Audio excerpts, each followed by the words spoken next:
I had to pull like so hard. I had to just pull it off. Like it was nothing I can do at that point. All I could do was just continue just to go ahead and pull it off.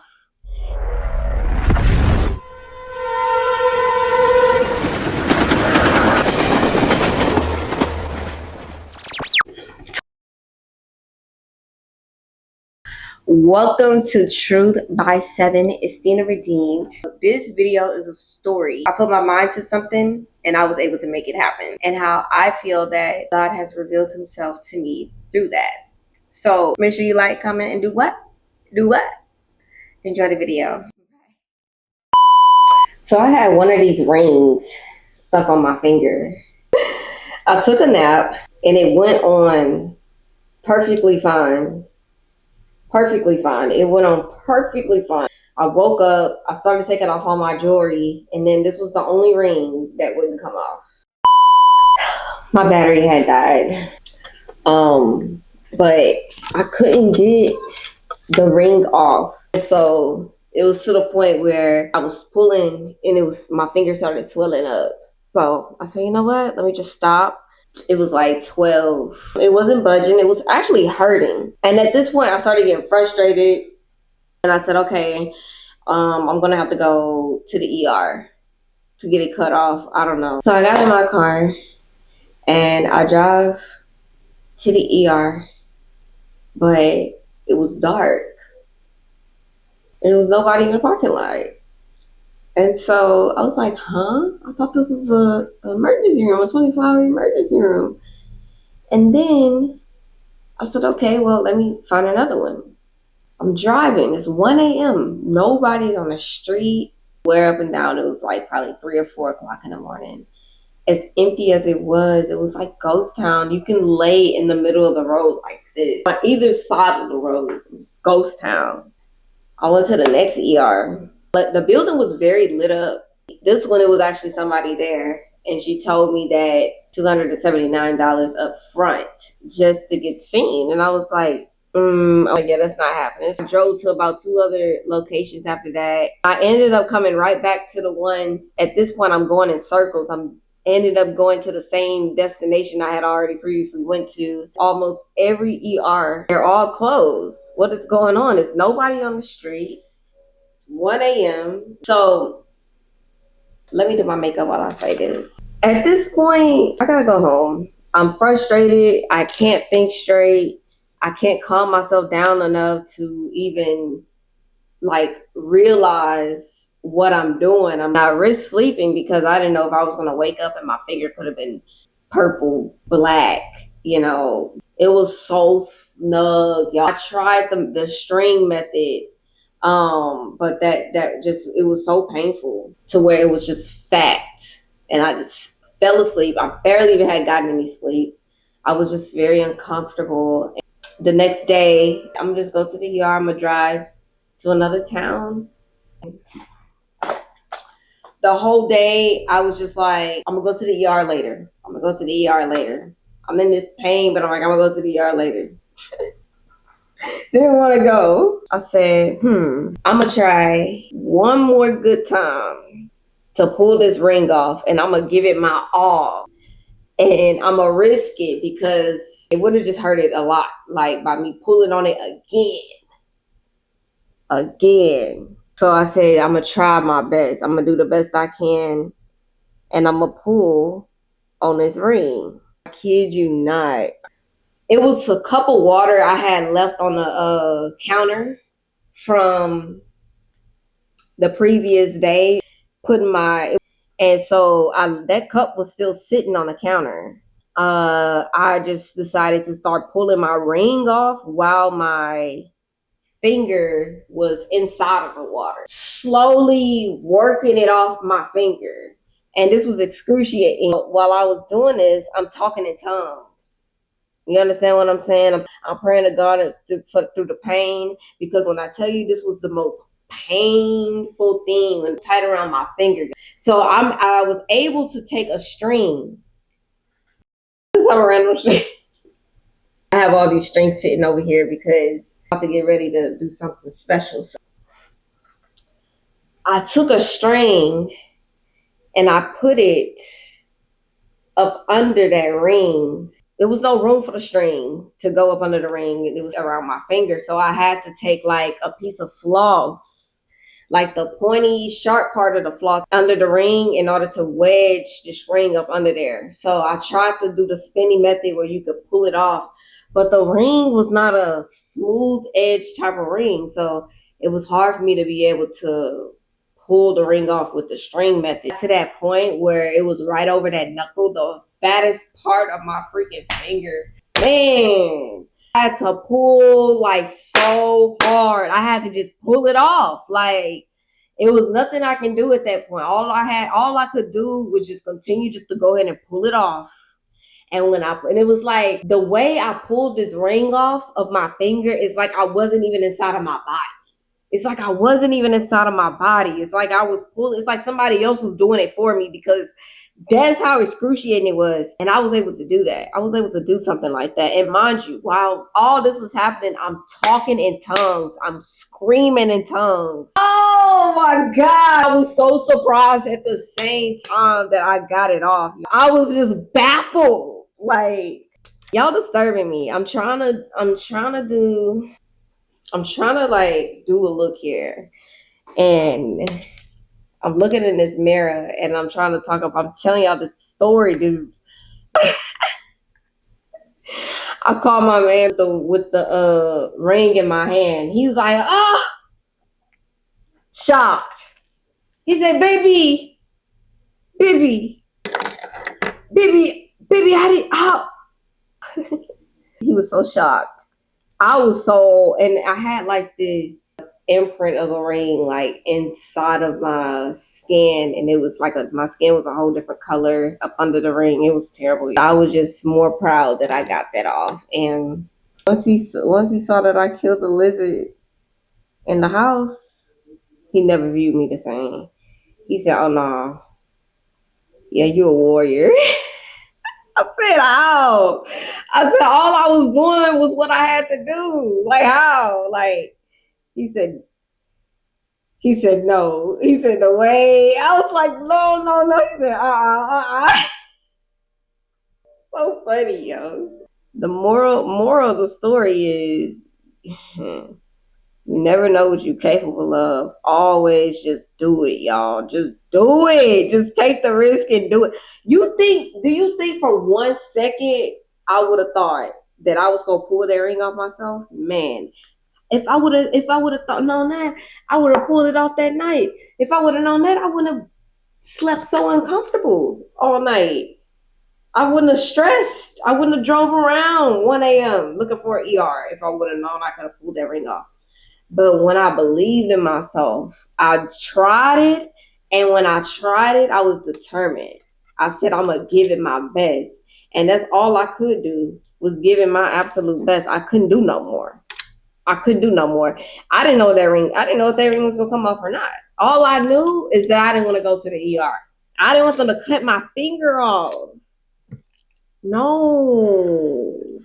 And then I had an idea to just go to a jewelry store, and I started calling around asking these jewelry stores if they had a ring cutter, and they was like, our jeweler, he isn't in. He's off today. This is spiritual. How is all this happening like this? She was like, oh, but I can let him know and he'll be back tomorrow. No. I had a solution in my mind. Was for me to receive my package in the mail the next morning. The ring cutter. I had Amazon Prime. I forget that I placed that order at like 3 o'clock in the morning. And when they said next day, they wasn't talking about, look, it's 333. When it said next day shipping, they wasn't talking about my next day shipping. They was talking about the other next day, the real next day. See, to me, it wasn't another day until I went to sleep. So in my world, I was still in yesterday, and I'm thinking, okay, when I go to sleep and wake up in the morning, the ring cutter gonna be here. But no, in reality, they was already on that day, and they was talking about the next day. You get it? So that had drove me, yo. That really had drove me right there. That did what it needed to do for me at that point. When I realized that, I know, I get it. hold on, wait on me. I'm coming. See you. I got you. I got you. That's what God's been telling me. That's how. That's how. I've been constantly getting the question. How? How do you do it? How do you cope with everything that you've been through? The car she was done in your life. How do you even cope with it? How you even do it? What's your method? What's your secret? You look so young and vibrant and innocent. Like, how? A person would never guess what you've gone through. How do you do it? What do you do to cope? Well, first of all, sometimes life hits us so hard we just sit there like, how am I supposed to move on from this? But that's why I really wanted to make this video. Ultimately, because I wanted to say that it's not easy, but it's simple. Easy and simple is two totally different things. Hold on, because I'm trying to do too much. Yes. Okay, y'all. See, we think it's supposed to make sense right away. We be trying to be making 1 + 1 = 2, you know? And then it don't be doing that all the time. It really don't be doing that. I swear it don't be doing that. It's really a setup. Because everything you think that's been breaking you, it's been building you. Don't ever think that you just going through something just to be going through something. And you're not appreciating and recognized for your going through. Like, you ain't going through what you're going through in vain. Like, hold on, y'all. I'm so sorry. I'm trying to fix my lash. But I'm really speaking that real. It's really been building you. It's a bridge you forming up under your feet that you walking on. Despite on what it is that you're going through. Hold on, let me make sure. Sometimes we don't even realize we walking in grace. Like, the whole time we walking in grace. And God is truly giving us mercy when we walking and, we get the feeling of a certain way. Feeling like everything is up against us and it ain't no way out the situation. It's just too much going on. I don't know. I don't know. I've been through some seasons. I didn't know how I was going to get out. Truly. You see? And that's exactly what I mean. You see, now the battery got too hot. So my camera cut off. But it's still grace. It's still grace. If it ain't for the camera cutting off, it's for the battery dying. If it ain't for the battery dying, then you got sirens in the back. If it ain't for the sirens in the back, you got the train, baby. Whatever you want to do, baby. But let me tell you, it's grace. I don't know if you can hear the trains. I don't know if you can hear the sirens. But it's still all a part of the divine rollo. It's all part of the plan. You understand what I'm saying? Real talk. So, we're not meant to stay stuck in pain. Pain was meant to pass through, not park. We were never meant to stay stuck in pain. Pain was meant to stay here for a bit and go on by this business. Never stay stuck in it. Pain was meant to pass through, not park. So, if you feel some type of way, that was never meant for you to stay in that place. Never. Never.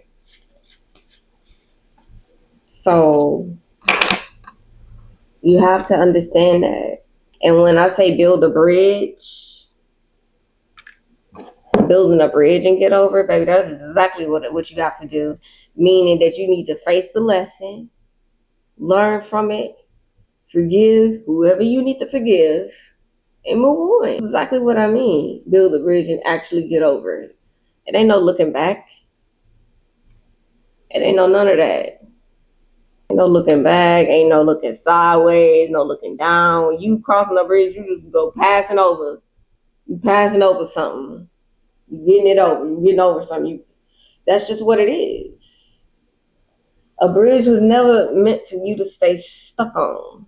When you stuck in traffic, that's the last place you want to sit on. It's the bridge with a bunch of cars. For what? I know I don't want to sit on no bridge with a bunch of cars. I'm gonna be no. That's not what bridges are for. That's not bridges are for you to build them and get over it. That's what they for. And they meant to be stable. So you have to build it brick by brick, one plank at a time. You can't rush no bridge. You can't rush no stable, long-term bridge. You cannot. Let's try though. You understand? So, meaning, don't hold yourself hostage. Constantly replaying over and over the pain. The pain, the pain, the pain, the pain. That's not building a stable bridge.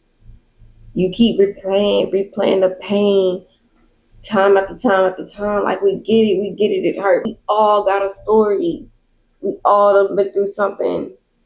Imagine if everybody stays stuck on it. Imagine that. Playing the same thing. That's where healing starts. When you start replaying the same pain over and over and over again. That's where your healing gonna start. Number one, start replaying. Stop.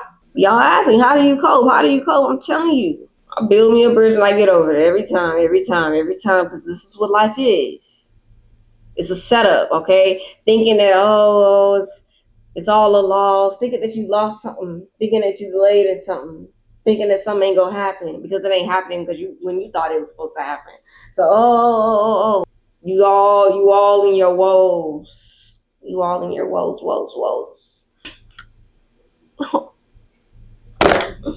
You poor king.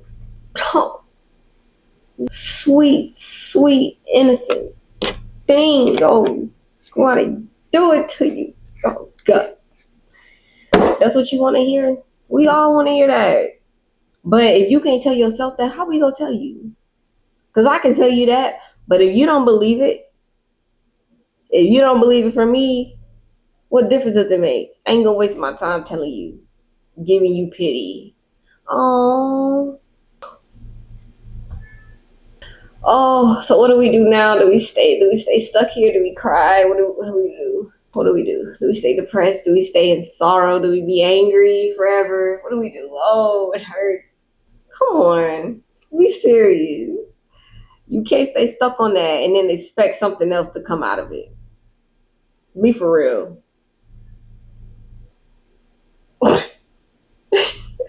Stop replaying the problem over and over again. They did this to me. They did this to me. They did that. They did this. Quit replaying that problem. They did it. Now what? Replay the promise. What about the promise? What about the promise? Shy. What about the promise, Shy? What about it? Promises and the spoken word. You keep replaying these problems, but you're not replaying the promises. You always want to look at the bad, but you ain't never looking at the good though. You always want to look at the down, but you don't never want to look up. Why? Come on. Why?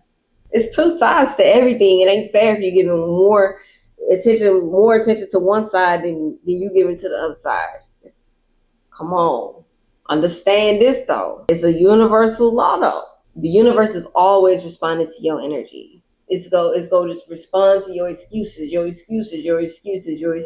over and over again. That's all it's gonna do, is just go respond to your excuses. So if you keep vibrating in resentment, it's gonna keep reminding you every time. Here you go. Here you go. That's what you vibrating on. Here you go. Look at this over there. Hey, look at that resentment over there. You keep vibrating on it, it's going to keep on sending reminders. Resentment, reminder. Resentment, reminder. You want to keep vibrating on resentment? Here's a reminder. Here you go. That's what you want. That's what the universe does. It responds to your energy, not your excuses. There's a difference. It don't recognize no excuse. It recognizes that energy that you in. That's what it's recognizing. And I'm speaking that real. But once you switch that energy, once you switch over that energy, behind it all is all backing you up. It's just backing you up. That's all it is. It's a divine setup that's just backing you up. It just got your back. He got your back. He got it. He got your back. Anytime that you feeling like that, understand that he got your back. You recognize him, you pray to him, he got your back. You fear him, he got your back. You believe in him, he got your back. You remind yourself of his promises, he got your back. He always go back you up. When you realize you never really lost. You never really lost. You just leveled up. So yeah, this is lesson 1, how to build a bridge and get over it. Build a bridge, cross it. You made it this far, not to look back. but to walk in purpose. This is Truth by 7. We speak the truth. So make sure that you do what? I said what?